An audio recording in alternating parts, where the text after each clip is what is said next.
Bueno, les doy la bienvenida a esta que será la conclusión de la 12ª conferencia que habíamos titulado ¿De dónde provienen las raíces bíblicas de nuestra fe?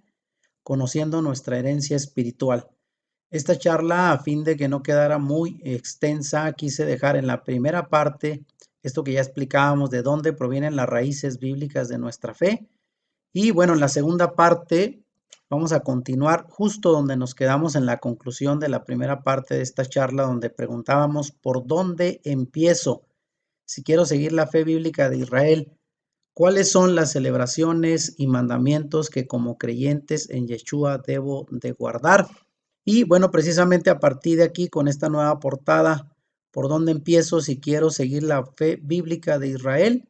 ¿Cuáles serían las celebraciones, los mandamientos que como creyentes en Yeshua debo de guardar? Es que vamos a continuar precisamente para explicar con más detalle cuáles son las celebraciones, los mandamientos que debemos de tomar en cuenta si es que queremos seguir la conexión de nuestra herencia espiritual, la fe del pueblo de Israel que se nos ha delegado y que, como ya explicamos, falsamente el cristianismo nos fue desviando de las raíces originales de nuestra fe en la Torá, en el Dios de Israel, y que muchos por ignorancia durante mucho tiempo pensábamos que el Antiguo Testamento, sus leyes y mandamientos eran solo para el pueblo judío. Sabemos que nuestra identidad, somos parte de la casa de Israel, de las 10 tribus que habían sido esparcidas entre las naciones y que ahora estamos regresando de nuevo a reconocer nuestra identidad con el pueblo de Israel, y por lo tanto para nosotros es importante conocer sus celebraciones, sus mandamientos que nosotros debemos guardar también el día de hoy. Así es de que espero que te interese. En esta charla voy a compartir brevemente en qué consisten dichos mandamientos, celebraciones que podemos guardar al identificarnos con nuestra raíz espiritual en el pueblo de Israel. Dios, en primer lugar, empiezo con esto. Dios nos ordenó guardar su ley, la Torá. ¿Cómo se define ley?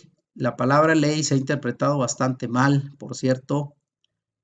Esta aparece en hebreo como Torá, cuyo significado más preciso es instrucción y procede de la raíz semítica nemus, que quiere decir civilizar. En el hebreo moderno, los padres acostumbran hasta el día de hoy decir a los niños nemusi, que significa sé educado, como parte de la formación que un padre le da en valores y en buenas costumbres a sus hijos, sé educado. Así que otro sinónimo de Torá puede ser buena educación o instrucción para la vida, instrucción de vida. De manera pues que la palabra Torá en su esencia significa instrucción, lo cual es muy bueno para nosotros y para también formar a nuestros hijos. Oigan bien, en la Biblia, en la Torá, tenemos enseñanzas fabulosas de valores para la vida de nuestros hijos. Por eso es importante no verla como una ley impositiva, sino lo que realmente es instrucción para la vida. La ley fue el legado que Dios le dio a la humanidad entera, no solo al pueblo judío.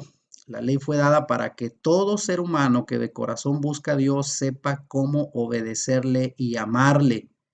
Efesios 2 enseña que ahora somos conciudadanos junto con Israel del reino de Dios, y por tanto, como ciudadanos de su reino, necesariamente necesitamos una constitución que nos rija. Y adivinen cuál es esa constitución.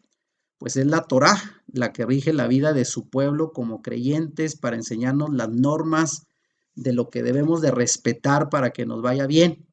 La constitución dada por Dios pues es perfecta, a diferencia de la constitución de las naciones, que tiene que estarse reformando y actualizando.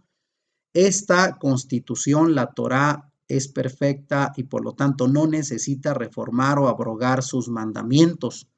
Fue dada para el pueblo de Israel desde el principio y sigue vigente para nosotros, el pueblo de Dios, hasta el día de hoy. Y bueno, si Dios no cambia, pues tampoco sus mandamientos y sus leyes. Aquí cito rápidamente Malaquías 3:6, donde dice, porque yo, Yahweh, no cambio. Y en Hebreos 13:8 dice, Yeshua el Mesías es el mismo ayer y hoy y por los siglos. Dios, pues, que no cambia como los hombres, Tampoco cambia ni altera su palabra. Y ahí dice 1 Pedro 1, 24 al 25, la hierba se seca y la flor se cae, pero la palabra del Señor permanece para siempre. Ahora, para aquellos, ¿verdad?, que decían que Yeshua pues vino a eliminar la ley, nada más equivocado. Y aquí cito un pasaje conocido, Mateo 5 del 17 al 19, donde Yeshua dice: no malinterpreten la razón por la cual he venido. No vine para abolir la ley de Moisés o los escritos de los profetas. Al contrario, vine para cumplir sus propósitos. Les digo la verdad, hasta que desaparezcan el cielo y la tierra, no desaparecerá ni el más mínimo detalle de la ley de Dios hasta que su propósito se cumpla. Entonces, si no hacen caso al más insignificante mandamiento y les enseñan a los demás a hacer lo mismo, serán llamados los más insignificantes en el reino del cielo. Pero el que obedece las leyes de Dios y las enseña, será llamado grande en el reino del cielo. De manera que aquí Yeshua deja claro que él no vino a abolir la ley ni a los profetas, él vino a cumplir y darles un verdadero sentido y propósito. Así es de que, pues está por demás decir, pues que la ley sigue vigente para los creyentes, para los seguidores de Yeshua, llámense cristianos, llámese católico, es lo mismo. La ley sigue vigente y debemos de guardarla como ciudadanos del reino. Ahora la pregunta, ¿la ley fue solo para los hebreos o para los judíos, como algunos también han justificado el no cumplirla? El cristianismo tradicional cree que la ley fue dada por Moisés solo al pueblo hebreo, pero la Biblia dice lo contrario. Y aquí en el mismo Tanaj, en el mismo Antiguo Testamento, en el cuarto libro del Antiguo Testamento, Números 15, del 15 al 16, dice lo siguiente, vean: porque en la comunidad regirá un solo estatuto para ti y para el extranjero que vive en tus ciudades. Será un estatuto perpetuo para todos los descendientes. Tú y el extranjero son iguales ante el Señor. Así que la misma ley y el mismo derecho regirán tanto para ti como para el extranjero que viva contigo. Y así le dijo, pues, a través de Moisés, Dios al pueblo de Israel, que la misma ley sería para ellos y para los extranjeros que decidieran seguir al Dios de Israel, como hasta el día de hoy. Entonces la ley es la misma para nosotros, no era solo para los judíos. Ahora, ¿cuáles son los beneficios de guardar su ley? Así pues, guardarás sus estatutos y sus mandamientos que yo te ordeno hoy, a fin de que te vaya bien a ti y a tus hijos después de ti, y para que prolongues tus días sobre la tierra que el Señor tu Dios te da para siempre. Esto es una cita de Deuteronomio 4:40. Y bueno, la pregunta es, ¿y quién de nosotros no quiere que nos vaya bien y también a nuestros hijos y que nuestros días de vida sean prolongados? Pues yo creo que a todos. Y si queremos que nos vaya bien y a nuestros hijos y tengamos largos días en la tierra con salud y prosperidad, ¿qué tenemos que hacer? Pues guardar los estatutos y los mandamientos que Él dejó en su palabra. Esa es la clave del éxito. Así de que los creyentes que quieren alejarse de sus leyes y sus mandamientos sin pensarlo, pues traen pobreza, traen menos días de vida y traen muchos problemas, porque no guardar la ley nos lleva a cometer infinidad de errores que obviamente traerán consecuencias nefastas para nosotros. Así es de que no queda otra, guardar la ley nos conviene. Ahora, ¿debemos de guardar los 10 mandamientos? Aprovechando esto, pregunto, si preguntáramos a un creyente si debe guardar los 10 mandamientos, si su respuesta es sí, entonces debería pues aceptarlos todos, ¿no creen? Son 10. Pero resulta, ¿verdad?, que dentro del catolicismo, con mucho respeto, no es una crítica al católico, a la persona, sino al catolicismo en sí, pues se brincan el segundo mandamiento que habla de no hacer imágenes. ¿Y qué decir del cristianismo evangélico? Se brincan el cuarto mandamiento de guardar el Shabbat, el día de reposo, y ellos guardan el domingo. Y pues esto no se acepta en el cristianismo, por lo tanto estamos guardando parcialmente, incompletamente los 10 mandamientos. Y la pregunta es, ¿en dónde dice la Biblia que ese mandamiento de guardar el Shabbat ha quedado derogado? Y si el creyente dice que ya está libre de la ley, que ya no debe de guardar los 10 mandamientos, la pregunta sería, ¿Se deberían entonces desechar los 10 mandamientos y permitir todo lo que prohíben? Como por ejemplo, el no matar, el no robar, el no adulterar. Si dejáramos de cumplir esos mandamientos, no caminaríamos tanto sin ir a prisión porque son mandamientos básicos para la sociedad y parten de los 10 mandamientos. Así es de que pregúntate, si debes de guardar los 10 mandamientos, bueno, guárdalos todos. Ahora, debemos de guardar el Shabbat y voy a pasar rápidamente al tema del Shabbat, el día de reposo, pues es el cuarto mandamiento de su ley, de los 10 mandamientos. Y aquí cito Éxodo 20 del 8 al 11, donde dice al respecto, acuérdate de guardar el día de descanso al mantenerlo santo. Tienes 6 días en la semana para hacer tu trabajo habitual, pero el séptimo día, nuestra semana es el sábado, es un día de descanso y está dedicado al Señor tu Dios. Ese día ningún miembro de tu casa hará trabajo alguno. Esto se refiere a ti, a tus hijos e hijas, a tus siervos y siervas, a tus animales y también incluye a los extranjeros que viven entre ustedes. Pues en 6 días el Señor hizo los cielos, la tierra, el mar y todo lo que hay en ellos, pero el séptimo día descansó. Por eso el Señor bendijo el día de descanso y lo apartó como un día santo. Así es que aquí tenemos el mandamiento, parte de los mandamientos, de los 10 mandamientos. El cuarto era guardar un día de reposo y tiene que ser el día que Él señaló. Porque muchos cristianos dicen, pues yo guardo un día, el día que yo puedo, que yo quiera, el domingo de preferencia. Y no se trata de que nosotros elijamos, Él dijo que tiene que ser el séptimo día, debemos de descansar y dedicarlo al Señor, para eso se requiere este día, y no solo nosotros, nuestros hijos y aún nuestros esclavos, nuestros servidores. Bueno, hay una familia, bueno, que conocemos que tiene empleados, ese día cierran su negocio y le dan descanso también a sus trabajadores cumpliendo esta palabra. Ahora, guardar el Shabbat pues es una señal del pacto de su pueblo con Dios. Para aquellos que no entiendan por qué la importancia de guardar este día de reposo, citamos Éxodo 31 del 12 al 14 que dice, después el Señor le dio a Moisés las siguientes instrucciones. Diles a los israelitas, asegúrense de guardar mi día de descanso, porque el día de descanso es una señal del pacto entre ustedes y yo de generación en generación. Se ha establecido para que sepan que yo soy el Señor, quien los hace santos. Deberán guardar el día de descanso porque es un día santo para ustedes. Y fíjense bien cómo termina. Cualquiera que lo profane será ejecutado y el que trabaje ese día será excluido de la comunidad. Así es de que vean, había incluso un castigo para aquellos que no respetaran este mandamiento, que bueno, el día de hoy, gracias, que no se ha cumplido, sino cómo estaríamos nosotros que no hemos guardado por muchos años el Shabbat, el descanso que es señal de pacto con Dios y su pueblo. Ahora, ¿cuál es el propósito de guardar el Shabbat? ¿Para qué descansar todo un día? Bueno, pues el Shabbat es un tiempo para restaurar nuestra relación con el Creador.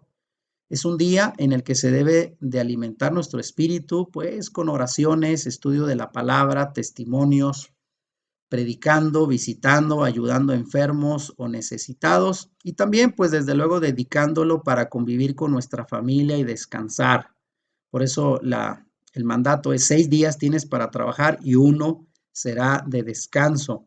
Durante el Shabbat, nuestros cuerpos así también pues descansan del trabajo semanal y también nuestro espíritu se recrea pues en todas las cosas que agradan a Dios y nos conectan con Él. Mi familia y yo llevamos ya pues poco más de un año y medio, 2 años guardando Shabbat, siendo que para mí como psicólogo era un buen día de trabajo. Lo he dejado atrás para guardar este mandamiento y puedo dar testimonio de que hemos sido bendecidos, porque hay gente que dice, bueno, ya no trabajar el sábado representa dinero y eso va a afectar mi economía, pero quiero decirte que esto también es algo de fe. Si tú le crees a Dios y haces lo que Él dice, Dios se va a encargar de bendecir tu vida y cubrir tus necesidades y yo lo doy como testimonio. Guardar el Shabbat y otras fiestas ordenadas por Dios. Bueno, aquí el Shabbat pues es el día establecido por Dios para descansar, no el domingo, como por muchos años se nos enseñó en el cristianismo. que se dice que ese fue el día que resucitó Yeshua, por eso se celebra, aunque ya entendimos que Yeshua resucitó el sábado. Y para ello vayan y vean la charla que di acerca de Jesús de Nazaret, verdad o mito, y ahí lo explico claramente. Y bueno, tampoco ni ningún otro día de la semana, porque hay cristianos que dicen, yo no guardo ni sábado ni domingo el día que puedo, pero no es el que tú elijas, es el que Dios estableció, el séptimo día. Pero Dios además ordenó guardar otros días festivos durante el año. Durante estos días festivos también se deberá guardar el reposo, el Shabbat, como un día de descanso, bajo las mismas normas que en el día sábado. Dios nos ordena guardar Shabbat o reposo, pero tanto los sábados semanales como las fiestas de Yahweh, que es lo que vamos a ver enseguida, son establecidas como prototipos proféticos de importantes acontecimientos pasados y futuros que nos conviene también conocer. Y aquí voy a compartirte rápidamente algunos de estas pues fiestas de Dios para su pueblo.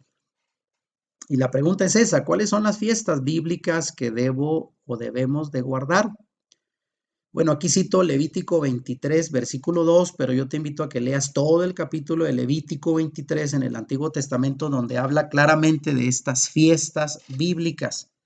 Y aquí dice, habla a los hijos de Israel y diles, las fiestas solemnes de Yahweh, las cuales proclamaréis como santas convocaciones, serán estas. Y ahí comienza pues a presentarlas en el capítulo 23, de lo cual voy a estar solo citando en qué consisten para no hacer muy largo esta charla.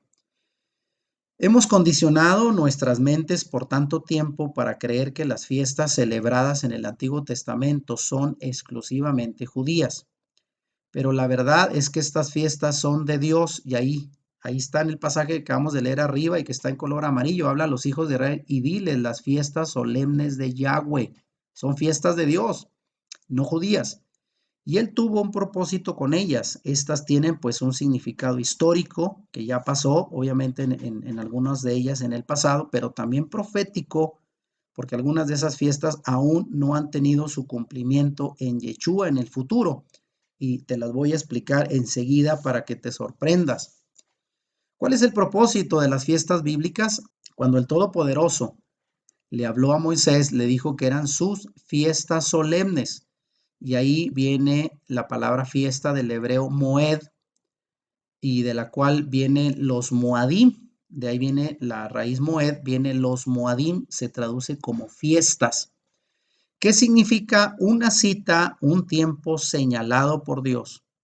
Al atender el significado hebreo de la palabra fiesta, moadim, podemos ver que el Eterno está precisando un tiempo determinado o un tiempo señalado en el cual Él está haciendo una cita con su pueblo. Vean, una cita. El poderoso lo tiene todo determinado, aún el tiempo en el que juzgará al mundo. Según Hechos 17:31, todo está perfectamente planeado. Y pues el Todopoderoso no hace nada por casualidad. Entonces veamos, si una fiesta fue hecha con el propósito donde Dios dijo, quiero tener una cita contigo, con mi pueblo, para determinar ese tiempo para conectarnos ustedes y yo, ¿tú crees que debería de ser importante no perdernos esa cita con el Creador? Cuando las personas dicen, hice una cita muy importante con alguien que está muy ocupado para que atienda un asunto mío, llámese un abogado, algún funcionario público, tú no pierdes la cita. Sin embargo, estas fiestas fueron hechas por el Creador. Él las estableció como una cita con su pueblo en un tiempo señalado con un propósito. Por eso su importancia, no dejar esa cita y dejar plantado al Señor con lo que Él quiere mostrarnos para nuestra vida. Ahora en Colosenses 2, 16 y 17, Pablo dice que nadie pues los critique a ustedes por cuestiones de comidas o bebidas, ni porque no celebran sus festividades, ni sus ceremonias de luna nueva, ni sus sábados. Estos eran solo como sombras del que había de venir, es decir, el Mesías. Y aunque pareciera que en este pasaje Pablo está diciendo ya no importa si lo haces o no, no se refiere a eso, luego lo explicaré en otro pasaje, en otra charla, pero más bien aquí me quiero referir a que él dice que estas celebraciones son sombras del que habría de venir, es decir, el Mesías. Por lo cual estas convocaciones tenían un significado profético profundo que se cumple en Yeshua. Estas fiestas tenían como fin revelar al pueblo de Dios la venida del Mesías y su plan de redención y restauración. En pocas palabras, a través de las fiestas señaladas por Dios, es que se convierten en una sombra profética que nos lleva a conocer más de nuestro Mesías. Por eso la importancia de conocerlas. Ahora, ¿cuántas fiestas bíblicas hay y qué significan? Bueno, son 7 las fiestas mayores y principales que encontramos en la Biblia, las cuales requerían que los judíos viajaran al templo de Jerusalén. Al menos en 3 de ellas deberían de hacerlo de forma obligada, donde quiera que estuvieran viviendo, tenían que ir al templo a celebrar cuando menos 3 de las 7 principales fiestas. Y esto usted lo puede ver en Éxodo 23, 14 al 19. Y bueno, ¿cuáles son esas fiestas? Bueno, son la Pascua, es la primera, dentro del calendario religioso, ahorita lo voy a explicar. Bueno, viene luego la de los panes sin levadura, luego las primicias, la fiesta de las semanas, también conocida como Pentecostés, la fiesta de las trompetas, el día de la expiación y finalmente la fiesta de los tabernáculos o las cabañas. Y ahí aprovecho para poner una imagen de una menorá, que es un candelabro judío que tiene su significado, y en las 7, bueno, velas aparecen ahí los nombres de las 7 fiestas. No es casual el número 7, ¿eh? Está la Pascua, panes sin levadura, primeras cosechas, o también se le llama primicias, Pentecostés o fiesta de las semanas, trompetas, día del perdón o de la expiación, y finalmente tabernáculos o cabañas. Las primeras 4 fiestas ya fueron cumplidas en el Mesías en su primera venida y se le llaman las fiestas de primavera, y las 3 fiestas restantes serán cumplidas en su segunda venida. Son tiempos proféticos que aún no se han cumplido. Ahora, ¿qué significan las fiestas? Bueno, los días de fiestas anuales pueden ser divididos, como ya lo mencioné, en 2 grupos principales, las fiestas de primavera y las fiestas de otoño. Segundo lugar, Yeshua cumplió la primera parte de las fiestas de primavera durante su primera venida. Y número 3, pues estamos viviendo en el tiempo entre los 2 periodos de fiestas, las de primavera y otoño, y Yeshua cumplirá en su segunda venida, la segunda parte de ellas muy pronto. Estos son eventos proféticos por venir. Número 4, Yeshua cumplió todas las fiestas de primavera en las fechas exactas del calendario judío. Número 5, todas las fiestas son tanto históricas como proféticas, lo vamos a ver. Número 6, todas nos enseñan acerca del Mesías, de ahí la importancia de conocerlas. Número 7, todas están enmarcadas en un contexto agrícola, porque de hecho muchas de ellas se habla de que ofrecían parte de sus cosechas, de sus granos, como lo eran ellos dentro del contexto agrícola de su oficio. Y número 8, todas nos enseñan acerca de nuestra relación personal con Dios y cómo debemos caminar con Él. De manera la importancia pues de conocerlas y guardarlas, porque son tiempos donde tenemos una cita y un recordatorio de los propósitos de redención para su pueblo y nos conviene conocerlas. Ahora, pongo aquí rápidamente cuándo se celebran las fiestas. Pues esto sería un calendario de lo que es pues el calendario bíblico y las fiestas sagradas de Yahweh, obviamente un calendario hebreo, no el calendario gregoriano que nosotros llevamos. Y vean, en la parte de arriba en azul, el mes de marzo, ahí empieza el año nuevo, el año religioso judío, y desde ahí, pues la primavera, entre marzo y abril, tenemos Pesaj, que es el nombre hebreo de la Pascua. Tenemos los panes sin levadura, que duran 7 días, y las primicias, que se llaman Bikurim en hebreo. Esas 3 primeras fiestas se guardan entre marzo y abril, al inicio del año religioso judío, que ahí tienen adentro, ¿verdad? Vienen los meses. El primer mes es el mes de Aviv o de Nisan, como también se le cambió el nombre. Y a partir de ahí, que ese era el primer mes, los demás no tenían nombre originalmente. Era el mes 2, 3, 4, 5, hasta llegar al mes 12, que era más o menos entre febrero y marzo, y ahí terminaba el año religioso judío, que ya posteriormente los judíos les dieron nombre, porque cuando estuvieron en Babilonia copiaron malamente los nombres babilónicos y le pusieron nombre a los 12 meses, cuando originalmente era el mes 1, 2 y 3 hasta el 12. Solo el primero era el mes de Aviv. que era el inicio del año. Luego ya después de 50 días, vean, entre las fiestas de Pesach, panes sin levadura y primicias, se cuentan 50 días, 7 semanas para celebrar por ahí entre finales de mayo y junio, principios de junio, la fiesta de Pentecostés, también conocida como Shavuot en hebreo. Estas son pues las fiestas de primavera, las primeras 4 ya se cumplieron en Yeshua y luego nos vamos hasta septiembre, cuando aparece la quinta fiesta que es trompetas, los chofares, que se celebra el primer día del séptimo mes del calendario hebreo y luego enseguida vienen 10 días después la fiesta del perdón, ¿verdad? Que se le llama Yom Kippur en hebreo. Eso sería en septiembre nuestro calendario. Y finalmente en octubre termina la séptima fiesta, la fiesta de los tabernáculos o cabañas, que en hebreo se dice Sukkot y que dura 7 días. Entonces con esto tenemos el calendario bíblico de las fiestas sagradas de Dios dentro de pues el calendario de ellos, las fiestas de primavera y otoño, que aquí tenemos cuando se celebran. Ahora voy a explicarla rápidamente para que se den una idea en qué consisten y cómo cada una nos lleva a conocer más de Yeshua. Empecemos con la primera, la Pascua, que se llama Pesaj. Conmemora la liberación de la esclavitud en Egipto y al mismo tiempo el sacrificio del cordero que fue Yeshua por nuestra libertad del pecado, desde luego. La Pascua, como se celebra en Éxodo capítulo 12, allá encontraremos en el Antiguo Testamento la referencia, celebra la liberación de la esclavitud en Egipto. Fue la última de las 10 plagas a través de las cuales finalmente salieron de la esclavitud en Egipto y para ello se sacrificó el cordero pascual, que era un cordero elegido a propósito, perfectamente pues sano, que se sacrificaba y cuya sangre pues se roció en los dinteles de las puertas donde habitaban los judíos para que el ángel de la muerte no los tocara.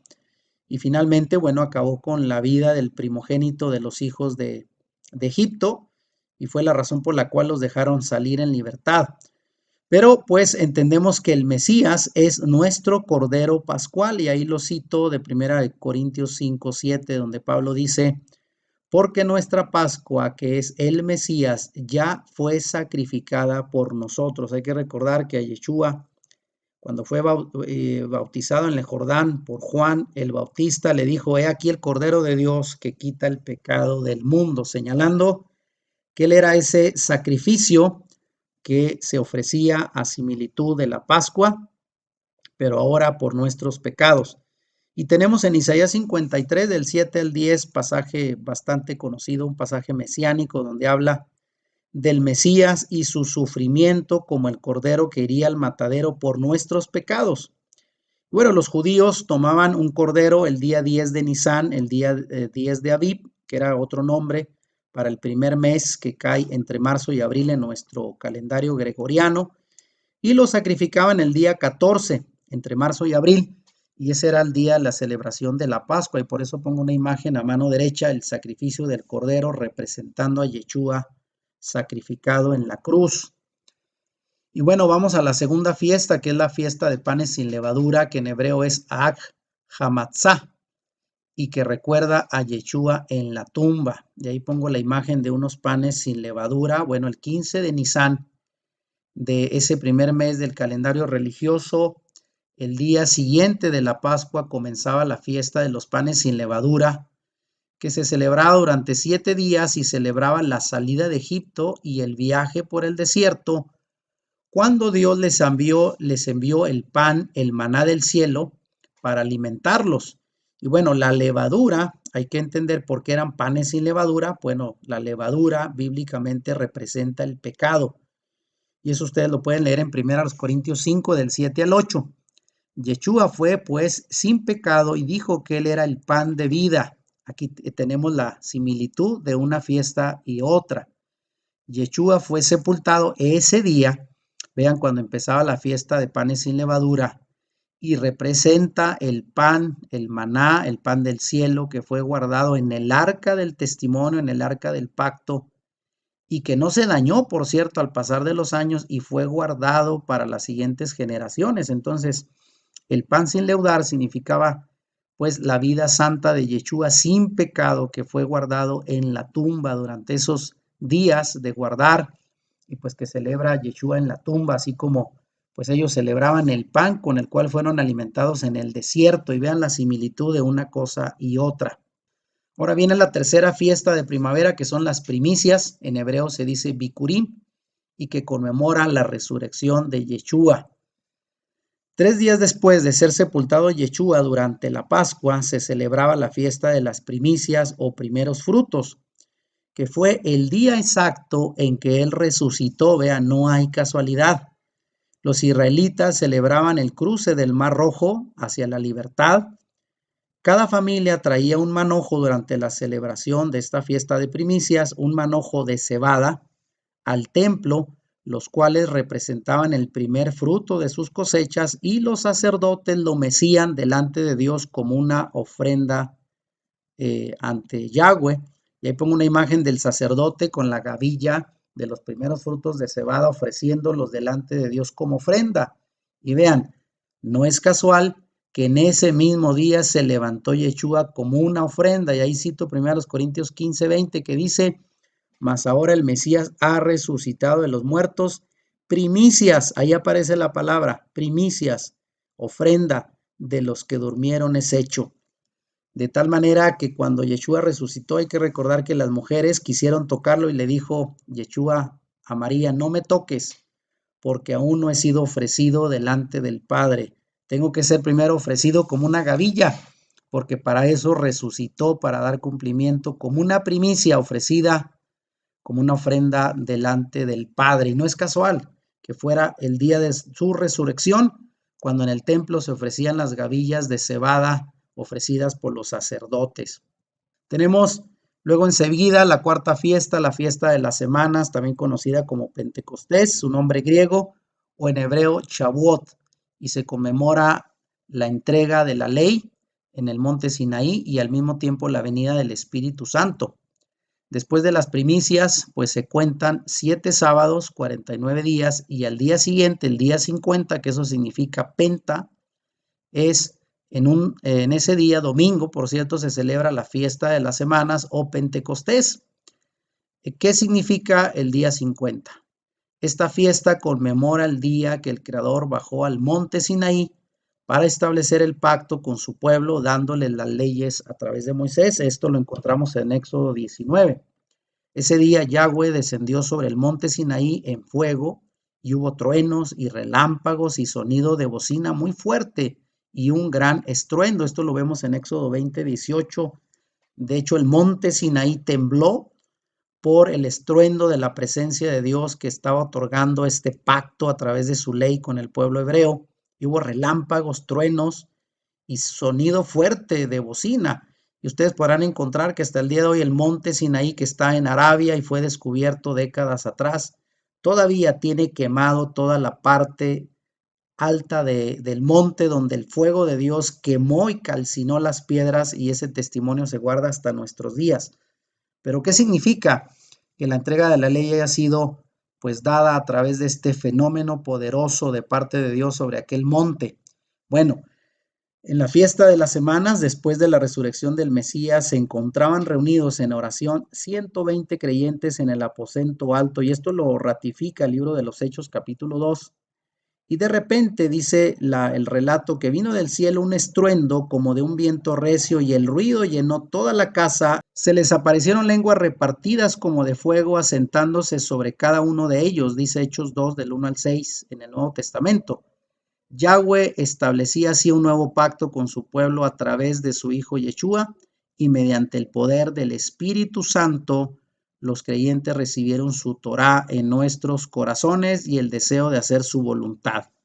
Esto representa que así como recibieron la ley escrita en tablas, ahora los nuevos creyentes estaban, renovando su pacto, recibiendo esa ley en sus corazones y recibiendo el Espíritu Santo que los guiaría para cumplir con la palabra según estaba establecido. No fue casual que el Espíritu Santo descendiera en el mismo día de Shavuot, en el día de Pentecostés, donde celebraban el pacto a través de las leyes establecidas con Dios en el monte Sinaí.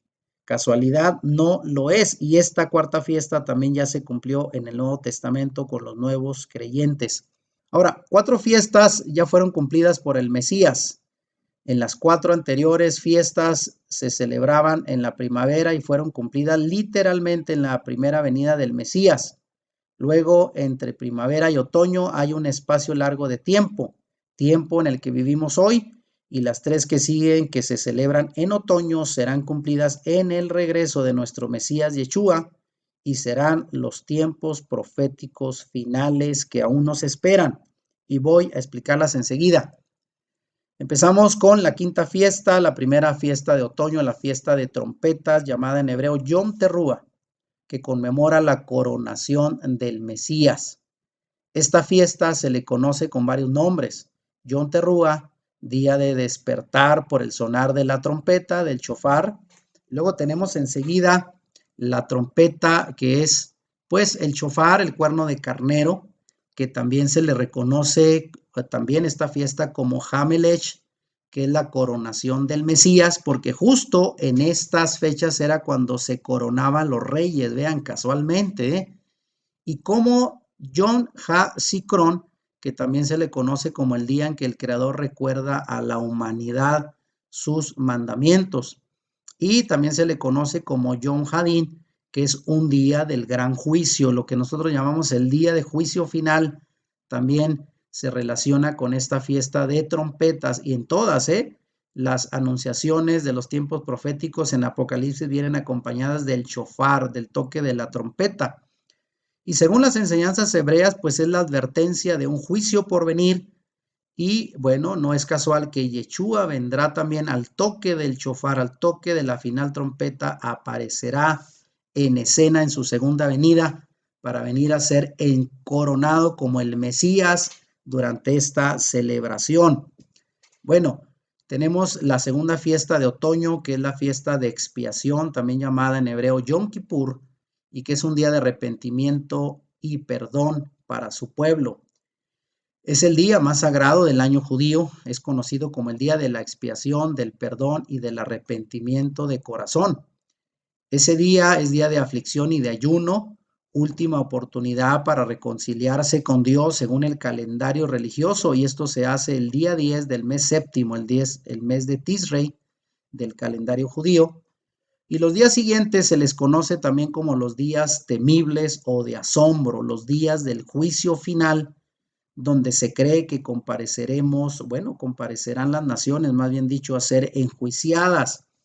Y es una oportunidad, pues, de cambiar el juicio decretado si hay un arrepentimiento genuino. Por eso ahí pongo la imagen. Esta celebración es llamar al pueblo a arrepentirse de sus pecados, estar en ayuno, en aflicción, porque es un día para reconciliarse con Dios durante el año. Bueno, esta misma fiesta de expiación, bueno, en los tiempos bíblicos, el sumo sacerdote sacrificaba en ese día un animal por los pecados de él mismo, que era un becerro, y por los pecados de su pueblo, anualmente se ofrecía un macho cabrío. Realmente eran dos, uno se sacrificaba, ¿verdad? Y el otro se dejaba ir con los pecados de toda la nación fuera de Israel. Y era un tiempo de ayuno, de oración. Luego del sacrificio se ofrecía uno de los machos cabríos en el altar, su sangre, por el pecado de toda la nación, por expiación, y al otro se le ponían sobre su cabeza, el sacerdote confesaba todos los pecados del pueblo de Israel y se le sacaba, ¿verdad?, de la ciudad y se le dejaba ir para que por allá, ¿verdad?, pues muriera solo o se le lanzaba a veces en un precipicio para que no regresara porque no querían de nuevo los pecados del pueblo regresaran a la ciudad. Y ese animal pues representa a Yeshua, quien llevó los pecados del pueblo y que por cierto fue sacrificado fuera de la ciudad. Vean, ese macho cabrío que muchos por ahí, ¿verdad?, toman de ahí, de este relato bíblico que dicen, ya me tomaste como chivo expiatorio. Bueno, a eso se refieren, era el chivo que llevaba el pecado de otro fuera de la ciudad para no regresar, y eso representó Yeshua, porque dice Efesios 1:7, en quien tenemos redención por su sangre, el perdón de pecados. Y ese mismo día era el único momento en que el sumo sacerdote entraba al lugar santísimo del templo una vez al año para ofrecer sacrificios por la nación, y fue también en representación de Yeshua que murió por el pueblo. En este mismo día, fiesta de expiación, Yom Kippur, es un día de arrepentimiento y perdón. Y con la primera venida de Yeshua, pues el liderazgo de la nación judía condujo a la nación por el mal camino al rechazarlo, al crucificarlo en complot con los romanos y al declararlo a él como el culpable de blasfemia, que fue el motivo por el cual lo condenaron. Y debido a esto, vean, él dijo que no lo verían a él de nuevo, a la nación israelita, hasta que dijeran, bendito el que viene en el nombre del Señor. Mateo 23:39. De este día se habla en Zacarías 14:4 también, cuando dice que Yeshua afirmará a sus pies el Mesías sobre el monte de los olivos y se reconciliará con su pueblo arrepentido cuando él aparezca por segunda vez, pero ya no en un pollino de asno humildemente, sino va a aparecer como el Rey de Reyes y Señor de Señores para venir a, pues, presentarse frente a la nación de Israel, que hasta ahora no lo ha reconocido como Mesías, y será ahí cuando pondrá su planta sobre el monte de los olivos, y dice la escritura en Zacarías que se partirá en dos el monte por el poder de Yeshua que vendrá y será reconocido por su pueblo. Al final de los tiempos lo reconocerán como su Mesías durante este día de expiación, de arrepentimiento, Yom Kippur. Y finalmente la séptima fiesta en el calendario en el mes de octubre, la fiesta de los tabernáculos, mejor conocida como Sukkot en hebreo. Israel representa a Israel en el desierto y conmemora pues los 40 años de la travesía de Israel en el desierto, donde vivieron en cabañas. Y la celebración dura 7 días, del día 15 al 21 del mes de Tisrei, que sería nuestro calendario como en octubre, a finales de septiembre, octubre.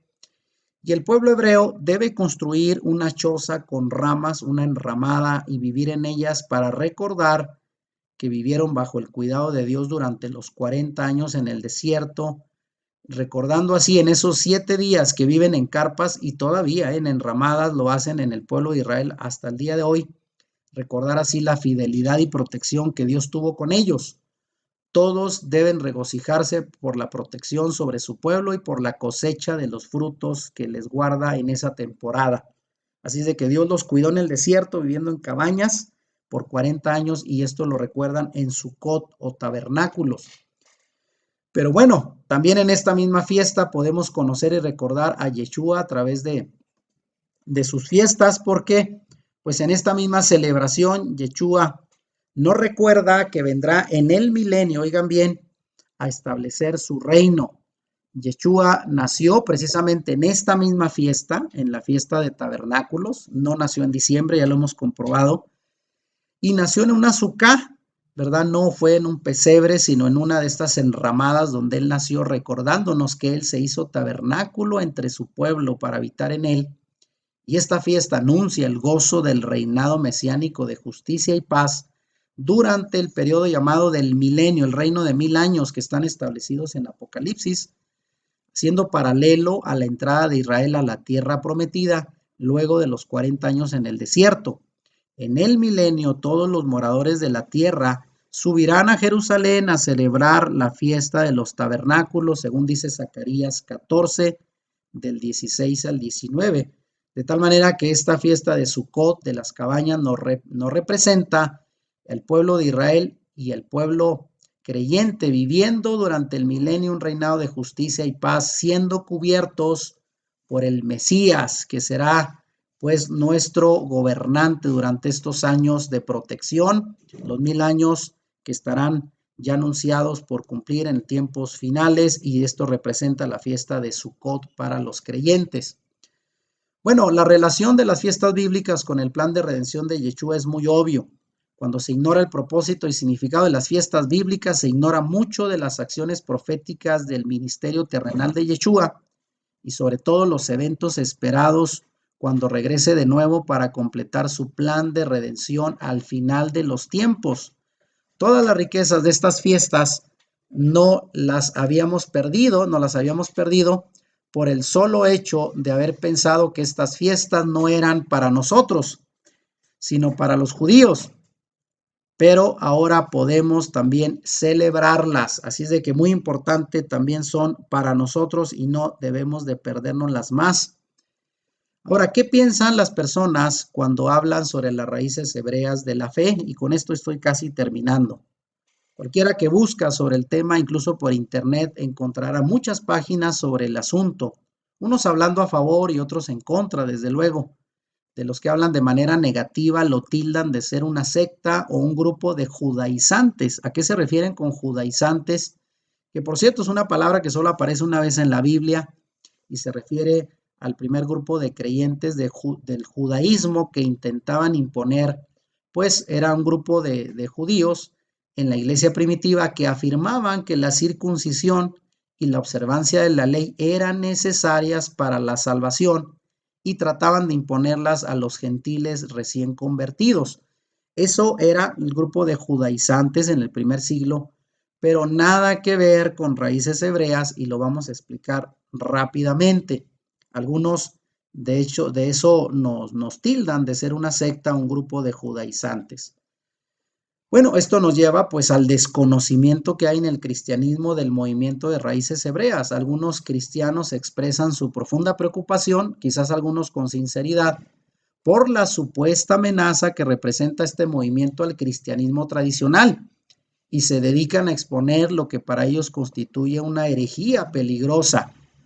Pero por desgracia la mayoría solo denotan su ignorancia sobre el verdadero propósito de este movimiento y sobre todo pues hacen en su defensa pues un uso desmedido de pasajes fuera de contexto para demostrar que este movimiento pues es una herejía, lo cual obviamente ya lo estamos comprobando, es nuestra herencia y el retorno a nuestras raíces lo que este movimiento propone. Ahora, si bien es cierto, ¿verdad? Hay formas externas y considero hasta cierto punto erróneas de adoptar costumbres judías que algunos grupos cristianos que se han vuelto a las raíces hebreas han adoptado costumbres judías, ¿verdad? De la casa de Judá y muchas de ellas pues no bíblicas, no necesarias y prácticas rituales de adoración en su afán por identificarse más con la fe del pueblo de Israel.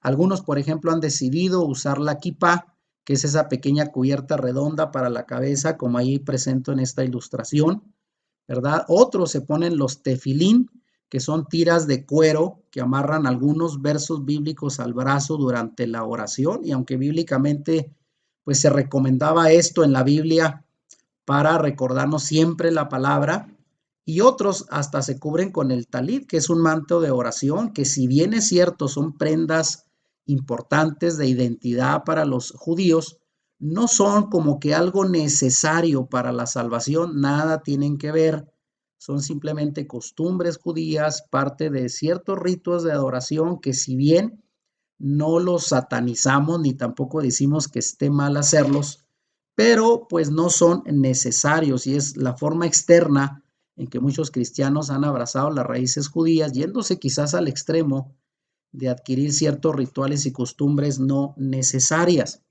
Ahora, dentro de estas formas externas de adoptar costumbres judías, bueno, algunos han aprendido incluso a hablar en hebreo, lo cual no está mal.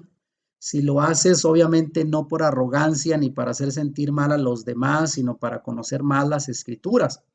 Y algunos incluso han adoptado nombres hebreos, se han cambiado su nombre Juan Pérez por Ben Abraham o por Ben Isaac o algunos otros nombres tratando de pues aparentar más sus nexos con el pueblo de Israel, lo cual, repito, no es necesario.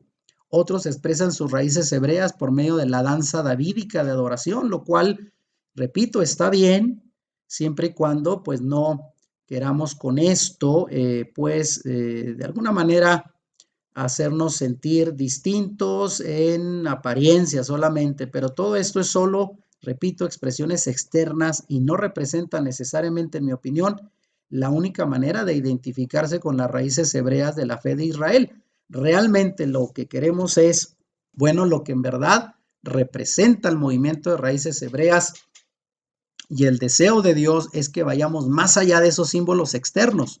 Dios busca más bien personas que se conviertan en discípulos apasionados, como lo fueron Moisés, David o Pablo y muchos otros personajes de la Biblia cuyas vidas fueron consumidas por su amor al Señor y determinaron seguirle aún hasta la muerte.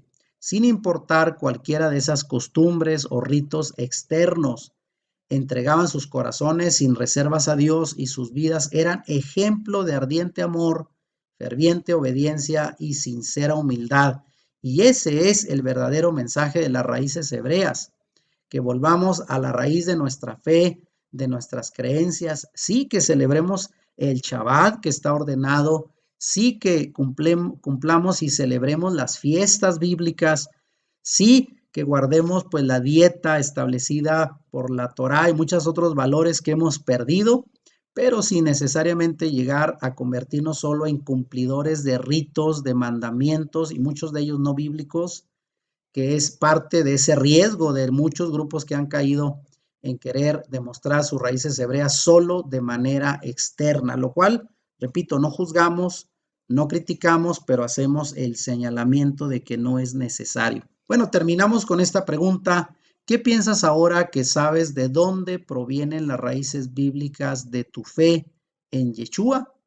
¿Estás dispuesto a recuperar tu herencia y tu verdadera identidad israelita y a dejar atrás las doctrinas y prácticas no bíblicas que nos han enseñado y nos han heredado malamente el cristianismo romano para volver a las raíces hebreas de nuestra fe? ¿Qué piensas de esto? Te invito a reflexionar finalmente. Aclaro que esto de raíces hebreas no tiene que ver con judaizar, imponer y decir que tienes que cumplir todas las leyes para ser salvo y tienes que circuncidarte. No, ya lo hemos enseñado bastante. La salvación es por la gracia, por la sangre de Yeshua solamente y por la fe puesta en él. Pero desde luego que ya como creyentes sí estamos en necesidad de demostrar nuestra obediencia a sus mandamientos, no para salvación, sino porque ya somos salvos.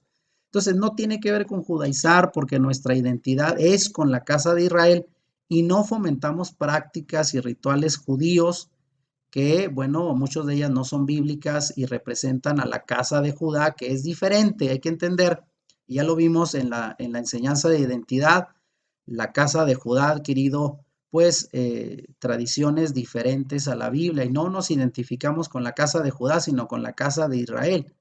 Las raíces hebreas es pues un movimiento de restauración de la fe que nos lleva a la senda antigua.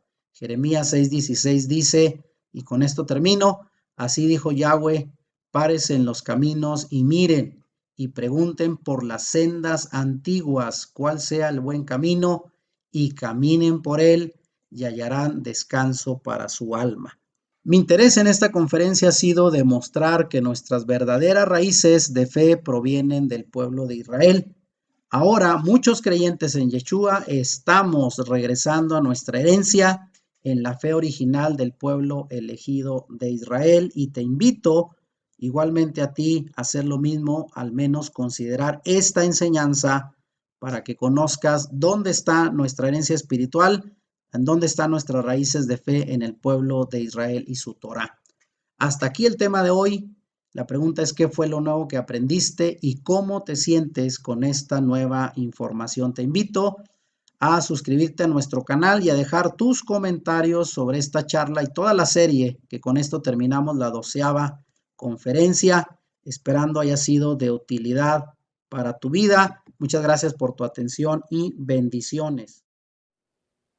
Si te gustó este video, dale like y compártelo con tus amigos. Suscríbete a nuestro canal si no lo has hecho y activa la campanita para que YouTube te avise cuando subamos nuevos videos. Bendiciones.